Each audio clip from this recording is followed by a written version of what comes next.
এক দশকের বেশি সময় ধরে বার্সার হয়ে খেলা গোলকিপার টের স্টেগেনের সাথে সম্পর্ক ভালো যাচ্ছে না ক্লাবটির। তাকে দলে রাখা নিয়ে ঘুরপাক খাচ্ছে নানা প্রশ্ন। তার ইনজুরিতে পড়ার আগে থেকে একজন বিকল্প খুঁজছিল বার্সা। চলতি মৌসুমে তাই 24 বছর বয়সী ওয়ান গার্সিয়াকে দলে টেনে নেয় ক্লাবটি। এরপর স্টেগেনের সাথে সম্পর্কের তিক্ততা বাড়ে বহুগুণ। ওয়ান গার্সিয়াকে দলে আনার সিদ্ধান্তের পর টের স্টেগেনের সাথে ক্লাবের বিরোধ সবার সামনে আসে। তিনি ক্লাব বোর্ডের সঙ্গে মতবিরোধে জড়িয়ে পড়েন। দীর্ঘদিন ধরে দলের প্রথম পছন্দের গোলকিপার হয়েও গার্সিয়াকে খেলানো নিয়ে খুশি ছিলেন না তিনি। বিষয়গুলো সবার সামনে আসার পর সমালোচনার মুখে পড়ে বার্সা।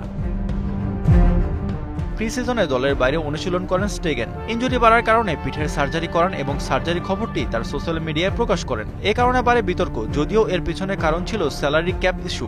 ইনজুরির রিপোর্ট লা লিগায় জমা দেওয়ার জন্য তার সাইনের দরকার ছিল, কিন্তু তিনি সাইন করেননি। কারণ ছিল দুটি।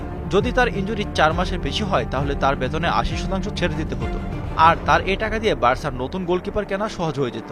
এর মধ্যে বার্সা তাকে ক্যাপ্টেন্সি থেকে সরিয়ে নিলেও তা আবার পুনর্বহাল করে। মুন্ডো দেপোর্তিভোকে দেওয়া সাক্ষাৎকারে বার্সেলোনার স্পোর্টিং ডিরেক্টর ডেকো অবশ্য মার্ক স্টেগেন সম্পর্কে পজিটিভ কথা বলেন। মার্ক দুর্দান্ত গোলরক্ষক, দলের অধিনায়ক। 33 বছর অত বেশি কিছু নয়, সে এখনো চাইলে ইতিহাস গড়তে পারে। মার্কের ইনজুরির পর আমরা বুঝতে পারি আমাদের আসলে গোলকিপার সংখ্যা কম, তাই নতুন কিপার খুঁজতে হয়। চাইলে তাৎক্ষণিকভাবে 28 বা 30 বছরের কাউকে নিতে পারতাম, কিন্তু আমাদের দরকার ছিল তরুণ কাউকে, যে দলের জন্য সময়ের সাথে সাথে আরো বেশি গুরুত্বপূর্ণ হয়ে উঠবে।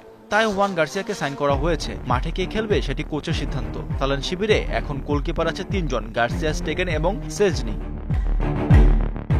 বর্তমানে 2028 সালের জুন পর্যন্ত বার্সার সাথে চুক্তিবদ্ধ টের স্টেগেন। সার্জারির পর এখন সেরে ওঠার অপেক্ষায় আছেন। নভেম্বরের শেষ কিংবা ডিসেম্বরের শুরুতে তার মাঠে নামার সম্ভাবনা রয়েছে। তখন দেখা যাবে স্টেগেনের ভবিষ্যৎ কোথায় গিয়ে ঠেকে, আর বার্সা বস কাকে বেশি প্লেইং টাইম দেন।